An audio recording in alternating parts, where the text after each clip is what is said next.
Here at the world's most critical wave, the risks are real. And this year, the stakes are higher than ever. WSL Final 5 spots are still yet to be determined, with some of surfing's biggest names in the mix. 10 spots are still open for surfers to represent their country here next year. Say you want my spot, come and get it. Wanna take your shot, come and get it. Here, at the end of the road, surfers will be pushed to their limits. Come get it. But for those who triumph, the rewards will be great. This is the SHISEIDO Tahiti Pro presented by Outer Known. What you made of, come and get it.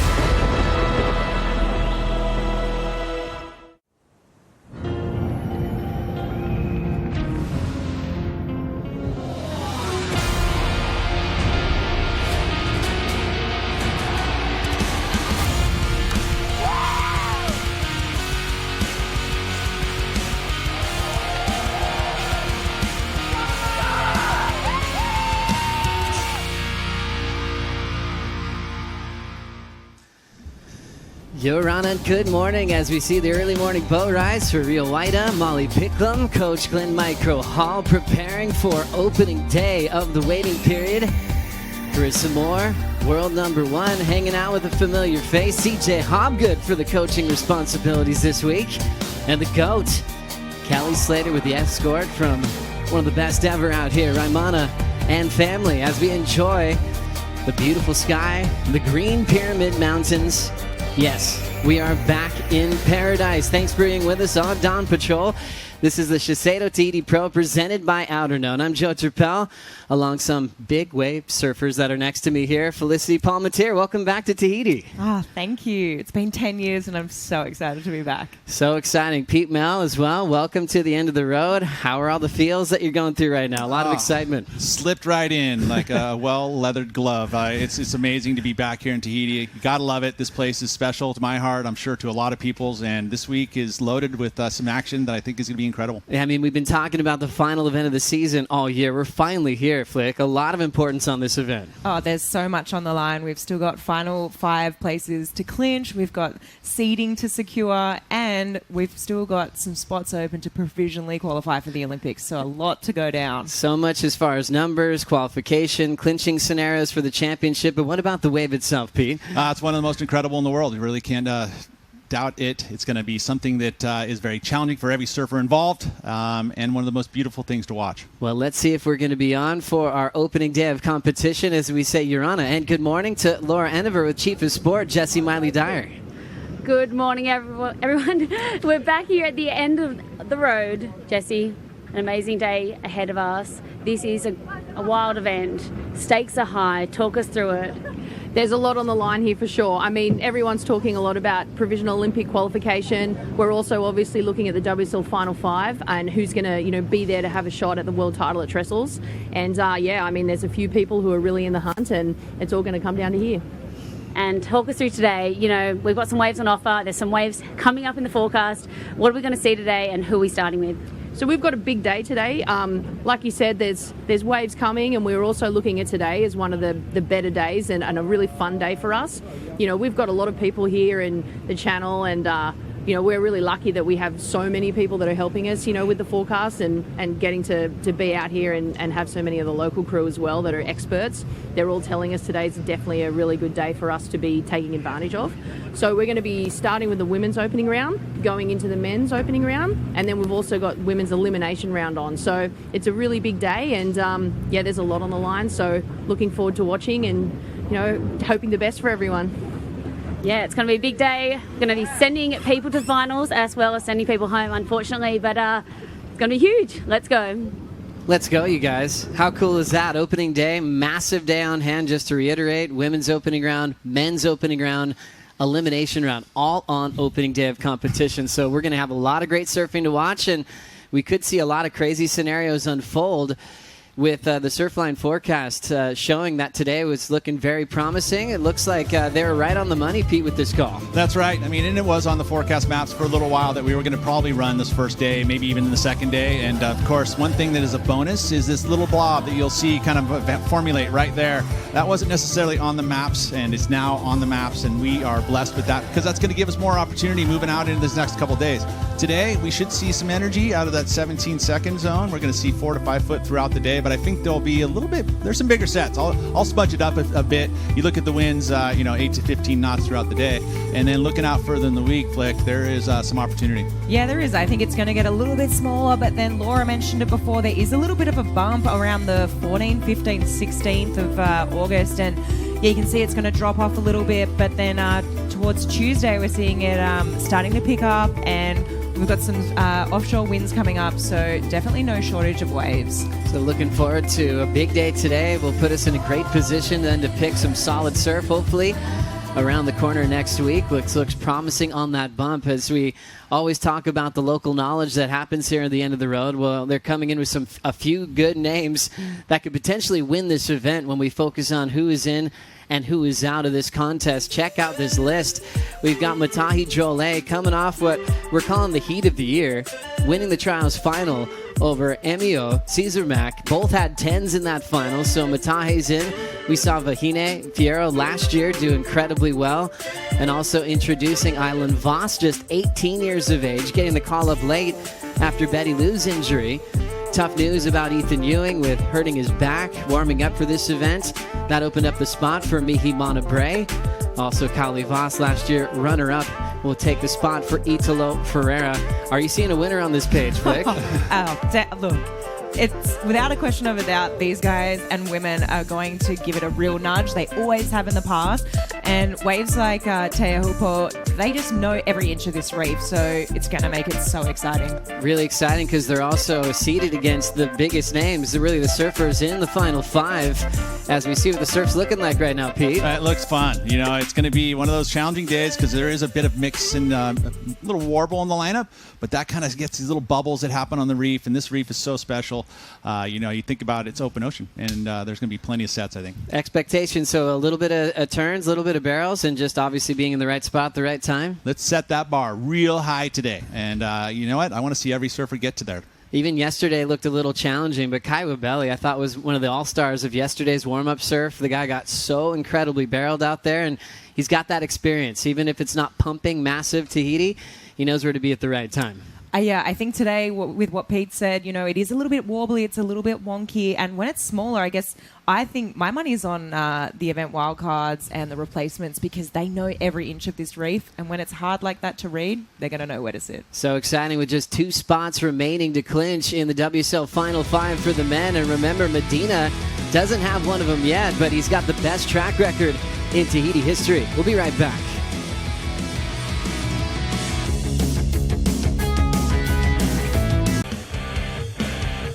Thanks for watching Dawn Patrol. Urana, we are on today. You're going to see everyone compete. The CT level has been out here at the end of the road since the late 90s, 1999. Great year for Makar Kalupo, winning the event and a world title that season. And we've had some great storylines ever since, bringing us here to 2023. Brand new story in the last couple of years with the Rip Curl WSL Finals, and we have 2 spots left to work out for the men. See who will be heading to lower trestles next month. We're almost there. So Joao Chianca, we're looking at Iago Dora.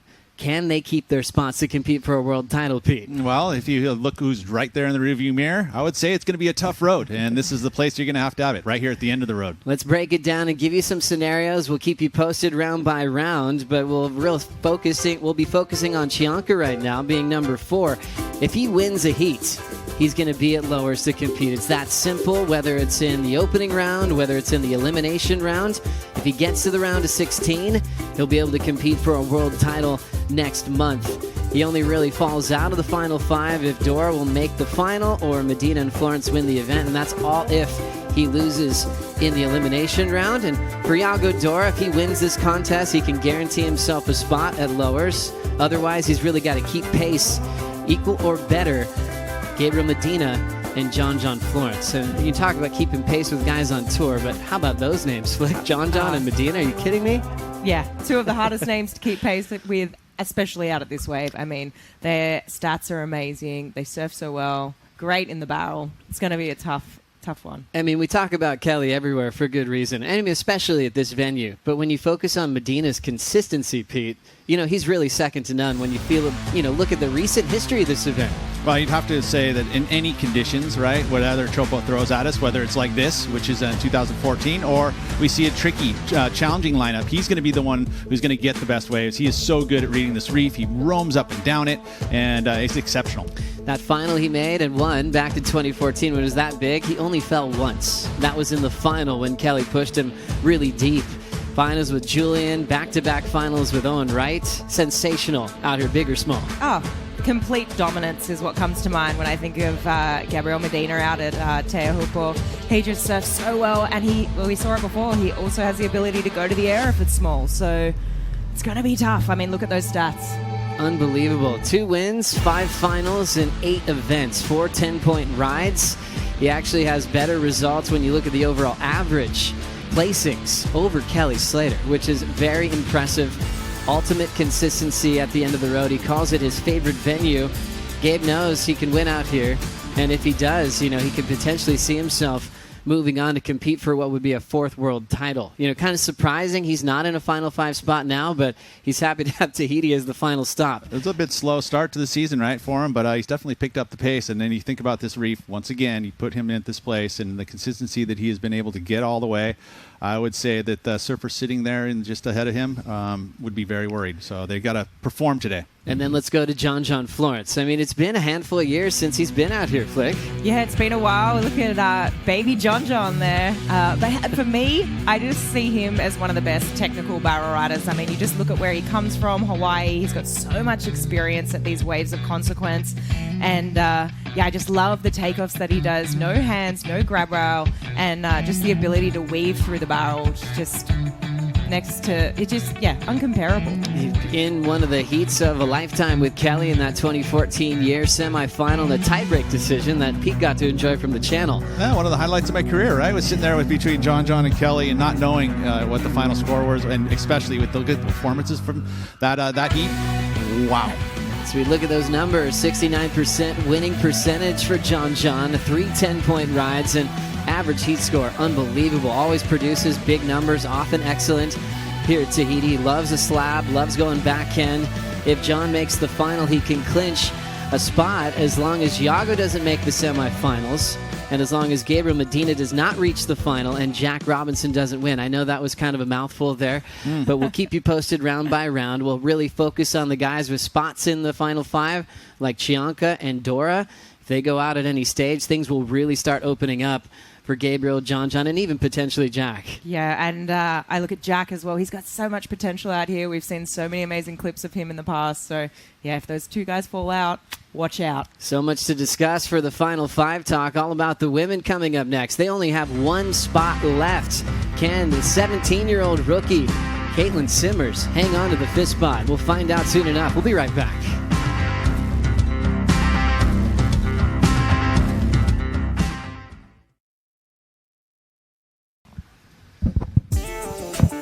Thanks for watching Dawn Patrol here on opening day. So many great stories to talk about when we come here to the end of the road. I always think about images of Callie Kennelly charging some heavy water conditions out here. She also got one of the worst injuries of her career, as you see Molly Picklum preparing with Glenn Micro Hall for the first heat of the morning. She'll be with Caitlin Simmers and Gabriella Bryant. So a big story there with Molly sitting number 4th in the world, and also Caitlin number 5 in the world. And we haven't decided seeding yet for the World Championship Day in September, so a lot to really dive into in that first heat of the morning. Oh, absolutely. Katie, I mean, she still needs to clinch her spot, so all eyes are on her. Let's really focus on the snapshot coming into the final stop for the Final 5. Only 1 spot remaining. Caitlin Simmers in 5th at the moment, but there's some big names right behind her on the rankings. We really focus on what Simmers can do. She'll clinch a spot if she makes the final.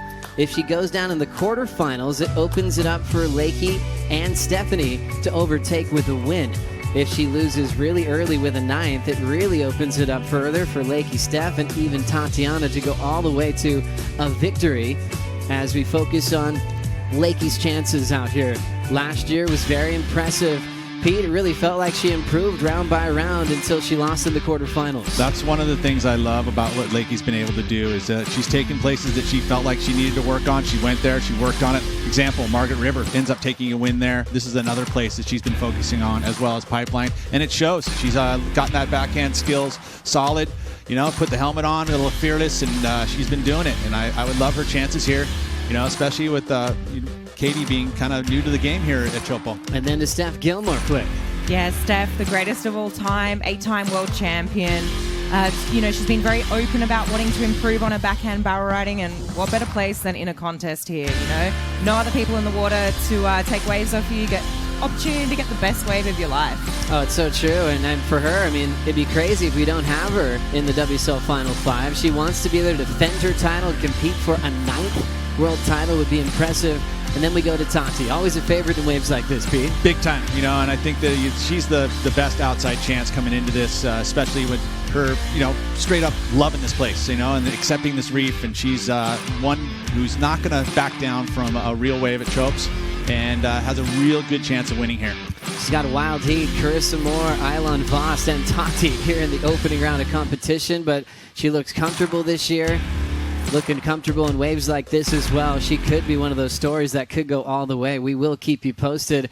So you kind of feel that energy of those 3 big names right behind Caitlin Simmers. We'll see how the 17-year-old handles the pressure of the final event of the season. And as we know, she didn't take her spot last year, but she did use that time wisely. Went on a Red Bull performance camp, showed up here in Tahiti, and she looked great. She looked really comfortable learning how to read this wave, Flick. Yeah, I really love that decision to take the year off and really put the time into these waves that are on the World Tour. And you can see it right here. She's got the skills. She's got the backhand grab rail on lock, weaving through those barrels. So this is her 2nd time here. So a little bit of experience. But yeah, look at that right there. Prime example. She's going to be, there's a lot of pressure on her, but she has got a bit of experience out here. And then she did get more experience, a little wipeout the other day, Pete. Yeah, she did. And, that thing can usually help you positively. Sometimes it sends you the other direction. We'll see how she responds. Yeah, she did surf after her wipeout, got a little bit scraped up, so she'll be prepared for the first heat of the morning. Competition is about to start here on opening day of the SHISEIDO Tahiti Pro, presented by Outer Known. More on Dawn Patrol right after this.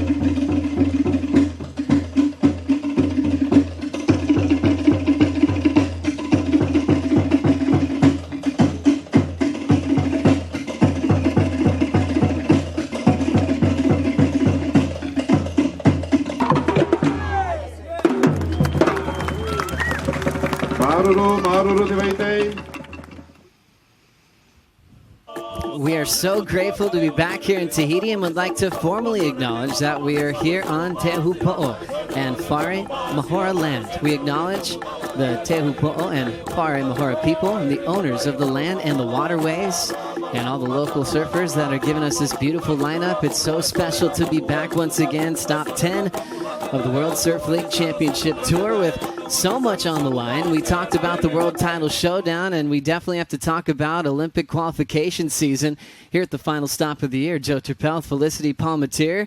We focus in on this World Surf League Championship Tour. It's a Tier 1 qualifier, and we've got some men that already got the news early on this season that they'll be representing their country in the Olympic Games next summer. It happens to be at the same wave, so it's almost like a little preview for what to expect. Yeah, it is. I'm really excited for it. We're here at the end of the road, and we're going to be qualifying people, provisionally qualifying people, and what better way to do it? Exactly. Well, we have 6 spots remaining as we focus in on the men. Griffin already knows he'll be representing USA in the Olympic Games. John is incredibly close to taking that 2nd spot. It could even happen later on today, so we'll see how he goes. We also have 4 surfers on the other side representing cool parts of the world. Leo Fioravanti is representing Italy now for the 2nd time in the Olympic Games. Kanoa 13th, Jordy 16th. waiting for confirmation on the Tier 1 side. And then how about Brazil and Australia here? Yeah, I'm looking at the Brazilian and the Australian surfers, and I can't believe that we have to only choose two. There's just so many good guys, especially on the Brazilian side. There's just been so much dominance on the tour in the last 5 years. So I can't believe there's only going to be two. And big name, Gabriel Medina, still hasn't got a spot yet. So. It's crazy, huh? Yeah, he was at the Tokyo Games, but now he's hoping to be at this venue where he's found so much consistency. Toledo's guaranteed to be there. Ethan Ewing for Australia. That'll be his first start in the Olympics, and we'll see who ends up being his teammate. Could find out throughout this event. Now let's flip it over to the women's picture. Carissa Moore, kind of like John, very close to confirm her spot in the Olympics, a gold medalist in Tokyo. That was special. Caroline was actually her teammate at that event as well. We'll see who will be joining her this year. Yeah, I look at Caitlin Simmers is right there. She's sitting number 5th at the moment. So just in the rearview mirror of Carissa and Caroline. But then we look to the Australian surfers. You got Tyler, Molly, Steph. And that's looking like it'll be a brand new team for Yeah. Australia. With, last time it was Sally and Steph Gilmore in Tokyo. This time it might be Tyler's first shot to represent her country, and Molly Picklum sitting at number 4. Remember, if this goes down to a final 5, Olympic qualification could be decided at Lower Trestle, which would bring a lot of excitement. We'll see what happens throughout this event as we get prepared for the opening round heat number 1. They're counting them down in the tower right now. And it's on. 35-minute heats scored on your top 2.